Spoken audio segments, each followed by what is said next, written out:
in the video now, and it doesn't appear to have been done with Photoshop. There's a prototype working hoverboard. This is the greatest piece of news that I've experienced in a long time. What were we talking about on the show yesterday? Spreadable beer, beer that you can put on a sandwich, beer that you can put on a bagel, beer that you can spread on a tortilla. And you're like, oh, well, fantastic. You might not have come up with the Ebola vaccine yet, but it's good to know that the scientists haven't been completely lackadaisical about life. They've created spreadable beer. That's fantastic. That's useful. And we need a different way to get drunk. But this is something I can get behind. The hoverboard. Google it. It's called the Hendo hoverboard. I've decided I will donate money to a Kickstarter campaign for the first time ever, because I will be first in line to pay whatever ridiculous price they ask you to pay for something like this. Does it say? Does it say how much? You can go, oh, this doesn't look promising. A 5-minute hoverboard ride for $100. Yeah. I don't know. If a 5-minute ride on one of these bad boys is $100, then yeah, the actual hoverboard itself might be a little out of my price range at this point. But Google it, the Hendo hoverboard.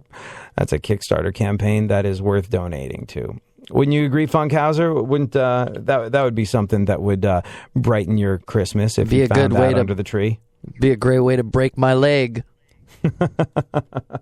Did you grow up skating? You're a California kid. It's almost like, hey, you're in the 5th grade now. Here's your skateboard. I started skateboarding when I was like 23. Oh. And I did it for a week because I said, I just went to the skate park and just went down one of those rampy ramp things. Uh-huh. One of those rampy ramp things, technical term. Did not end up very well for me. I fell and it freaked me out and I never skated again. So my skating career lasted like a week. I had a similar experience with skateboarding. I mean, I did it my entire sort of like youth, but I was never that great a skater.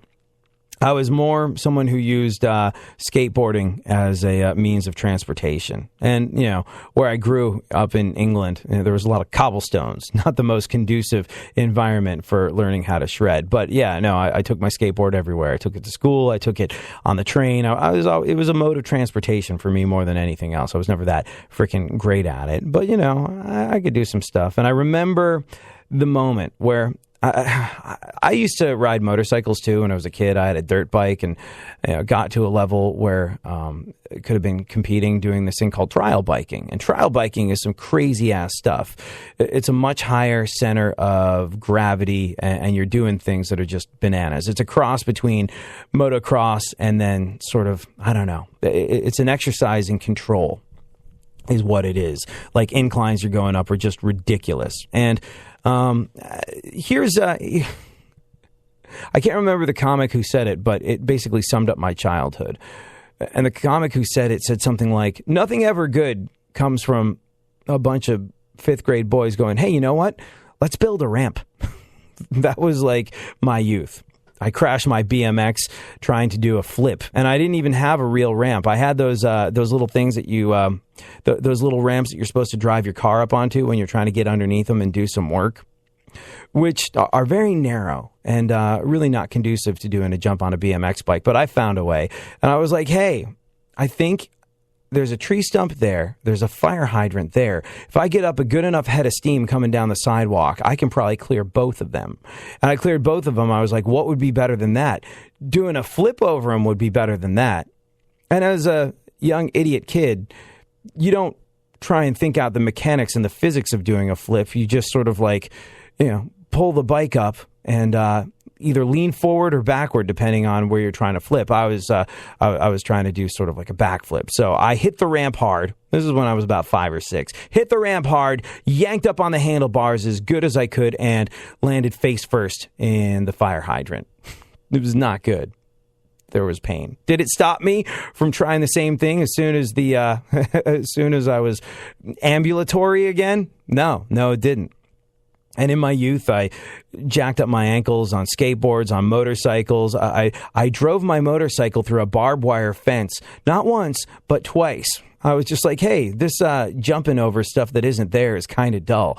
Wouldn't it be great to have a jump where I could clear something like a barbed wire fence? When I was a kid, I was determined to be, and it sounds like something incredibly homoerotic where you get paid to sell your ass, but I was like, I want to be a stunt boy. I would see stuntmen and go, well, screw that. I'm not waiting until I'm a man. I'm going to be a stunt boy. Like, if I get good enough at doing this stuff, I will be able to work in the movies. Riding my motorcycle over things. Sometimes they're going to need like a little kid to do incredible bicycle BMX or motorcycle stunts, and I'm going to be that guy. I'm going to be that guy. And obviously it never happened because no one would employ a stunt boy on a movie set unless you're talking about the Corey Haim and Corey Feldman story, and that's a whole other different kettle of wax.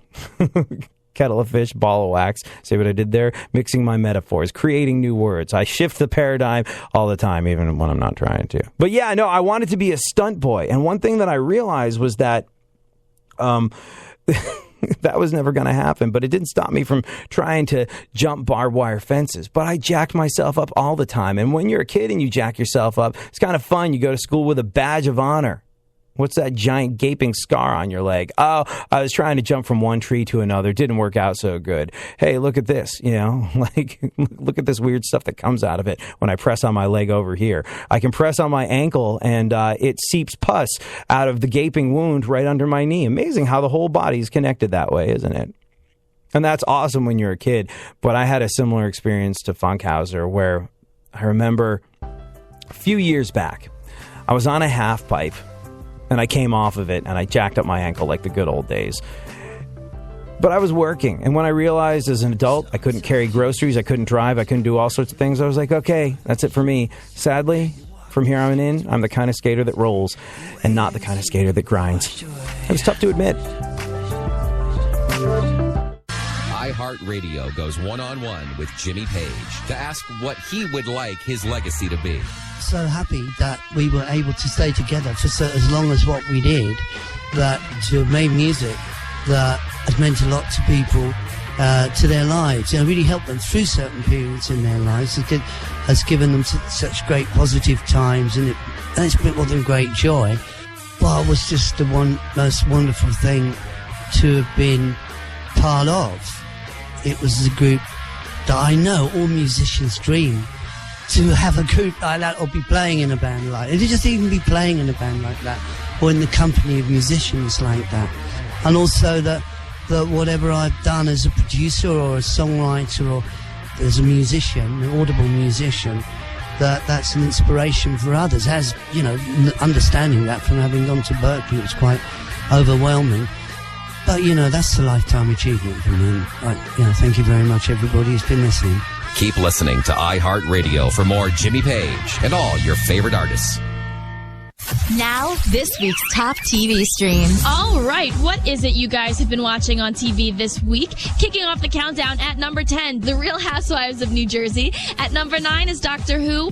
Once Upon a Time is at number 8. That has combined two of my favorite worlds, drama and fairy tales, so I should definitely catch up on that. Sons of Anarchy is at number 7, something I'm actually currently catching up on. Madam Secretary is at number 6. American Horror Story, number 5. That show is getting rave reviews right now. They're saying it is the best of any season. It's petrifying and just straight up addictive. Scandal is at number 4. Number 3 is Revenge. The Good Wife is at number 2. And at number 1, something else to rattle your bones, The Walking Dead. All right, guys, that's what you've been watching. I'll catch you next week. That's this week's top TV streams.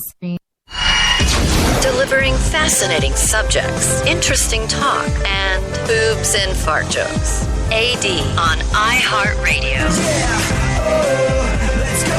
Talking that mess, better act like you know. Oh, let's go tonight. Walk away, punk, yeah, bitch. That's right, I know this. You're nothing but a punk, bitch. You're nothing but a punk, bitch. So walk away, yeah, yeah. You've been talking about me for a long time. Yeah. Donnie and Brandon chiming in on the hoverboard. An actual hoverboard, if you're just joining us. There's a hoverboard in the works A husband and wife team are building one, and you can watch the video of the prototype in action, and it looks pretty freaking amazing. This might be the first Kickstarter campaign I ever donate money to, but right now I can't. I shudder to think what an actual hoverboard will cost, only because you get a 5-minute ride on a hoverboard for $100, and Donnie pointed out he thinks it would take more than 5 minutes to figure out how to ride a hoverboard. Not sure if it would be money well spent. Brandon pointed this out, and if you want to chime in, at ADSXE, at FunkFM is where you can find us on the Twitter. Brandon said, could you imagine scaling the hoverboard to a larger size and using it to move heavy objects? Shipping companies would eat that up. Yes, it's true. Well, okay, anybody... And it's so interesting. This is such a rite of passage into adulthood for anyone that grew up with a skateboard being a part of their life. But anybody that skates, that's had to move furniture around, or, I don't know, had to get groceries up a lot of stairs, maybe you have to, I don't know. Anytime that you have to move something heavy and you've got a skateboard in the home, I know so many people that, well, skateboarding's been a part of their life, and they all have that moment where they're like, I guess I'm an adult now. I just use my skateboard to help me move. Or I just use my skateboard to help move a couch because my wife or girlfriend thought it would look different in a different part of the room. My skateboard, once my constant traveling companion, is now reduced to a tool that's used to move furniture around my home that I pay rent for. I'm an adult now. Yeah, if you're an adult that grew up skateboarding, you've had that experience, and it's a sad but illuminating moment. But yeah, I mean, scaling the hoverboard to a larger size, using it to move heavy objects, amazing. But, just putting it under one corner of a couch as it exists and moving that couch around the room, that's pretty amazing too. I'm sure there's all sorts of practical applications. We kind of did the show Ass About Face today. Usually we start with the news, and the news kicking off the show, that's my version of having dessert first. That's my version of having a little fun before we deal with the various ways in which we're all going to hell in whatever handbasket is the handbasket du jour.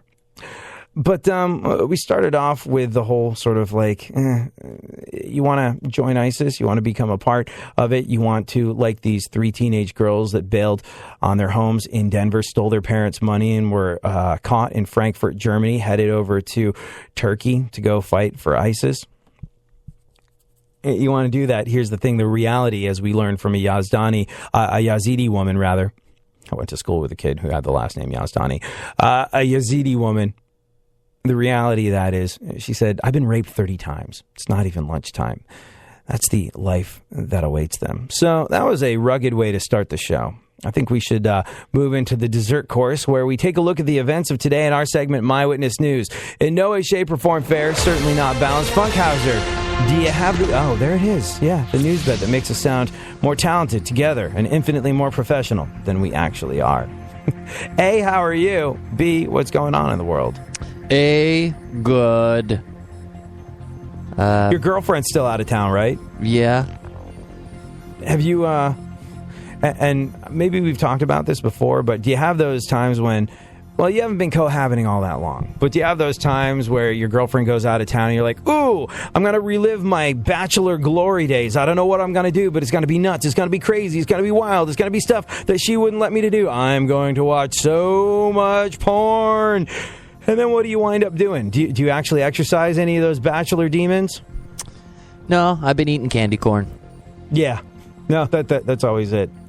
Kind of eat stuff that she doesn't necessarily approve of, do some laundry, and go to bed early. That's what always happens to me when I've been in that. Those pumpkin candy corn things? Oh. Man, I think what I've realized is those things are just like compressed, dyed, powdered sugar. Like, I don't know if, as a kid...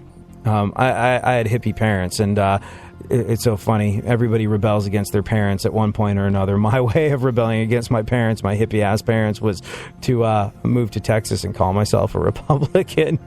It's not the usual form that rebellion takes, but it's what I did at the time to express how different I was from them.